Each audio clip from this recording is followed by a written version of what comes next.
everybody. This is Travis here, and I'm with Brother Scott Campbell. And we wanted to give you an awesome update about our Tiny Home Village project here in Coleman, Alabama. What do you think, Scott? Man, it's going really good. We've just completed part of the first phase with our maintenance building. A huge need to propel the rest of the project forward, and so having that completed is really a big deal right now. So we're really excited for what the Lord's done and what He's going to continue to do with. Oh yeah, it's awesome. So what is today? Thursday, July 8th, I believe. And about 4 weeks ago, we had a volunteer team from Landmark Baptist Church in Shelby, North Carolina. And they sent a group of 13 or 14 men down, spent 5 days remodeling what was an old block church building. It had been vacant for years and years. But we bought this. They came in, gutted it. We added on a 30 by 36 section in the back here. And we've been making it into a workshop. We built a workbench and we've just added everything that we need. And this is where this will be like the hub of activity for when we're starting to build the tiny houses and the infrastructure and everything. So this gives us a place to keep the saws, the air tools, the lumber, and all that kind of good stuff. So we're excited. This was one of the biggest parts of phase one. So God has allowed us to get this done. He's a board member. He's been working tirelessly with us. And so it's been really, really awesome. Not just for, storage purposes too, but this building is a huge part of security purposes.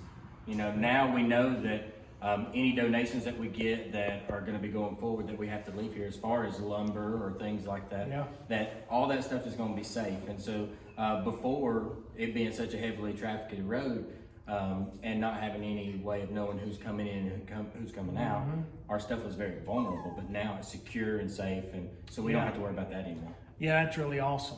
So I wanted to also give everybody an update on where we are with building the houses and all of that. As most of you know, we've hired a local engineering firm because we are trying to develop 17 acres, and there's a lot involved in that. We have to get the EPA involved because we are clearing so much land. We have to get the DOT involved. We have to get some permits. There's a lot of stuff to that. So we hired an engineer firm, and they are just beginning the engineering phase. There's actually a lot more going on behind the scenes. We're working every single day in and day out on this. So we had to, we're going through a process right now trying to get the neighbors to give up a little bit of right-of-way so we can widen the county road to use as an entrance. The engineers can't really start the engineering or the site plans counting on this entrance until we legally are able to use it. So, we're just jumping through these hoops and everything, but we believe it's all in God's time. We know it's in God's timing because it's not ours, because we get frustrated. But it's God's timing, so we remind ourselves of that, and we're praying. And prayerfully, the engineering process will start really soon. And as soon as that starts, that should go quick. 4 to 6 weeks on that. And then prayerfully, we can start infrastructure work. Yeah, making roads, making ways for, the power lines and the water lines. Those are all huge parts of this project that most people, as they think of a tiny home village, anytime I get asked, hey, how's the tiny home village going? My answer is great. But there always is the reply of, well, do you got a tiny home out over there yet? Yeah. Well, there's a lot that goes into the forefront of it. And water and power and roads and all those things are a huge part that has to be done before we can get a tiny home there. Yeah. But now we're continuing to go that way. If you think of building a new subdivision with 30 or 40 or 50 houses in it, that's exactly what we're doing. Matter of fact, we're planning 40 homes.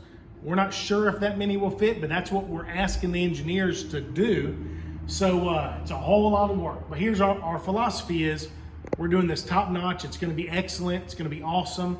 We're doing it for the Lord, number one, and to help the people that we're ministering to in an excellent way, number two. April and I have always wanted that, and our team have always wanted to build something excellent. So we're taking our time, we're doing it right.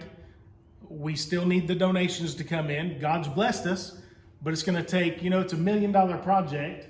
Overall, phase one, we're estimating $343,000. So God is blessing, and if you'll continue to pray, continue to give, we're working as hard as we can to see phase one become a reality. Yeah, and it's well on its way. It's well on its way, yeah. It's really going good. It's just been great to watch it go from, like you said, the little block church that was run down, vacant for a long time. And everyone that has come by and checked on us, they're like, Yeah. man, this is such a nice shop. Yeah. So what you said, about the excellence, we're trying to make it something that's usable, but that also when volunteers come, that they enjoy being here, Yeah. and that it's something that when they come, they have a good experience. They tell some other folks, maybe build a team and come back the next time. Yeah. Yeah, so continue to pray for us, and thanks for watching our update, and we'll keep you updated. God bless.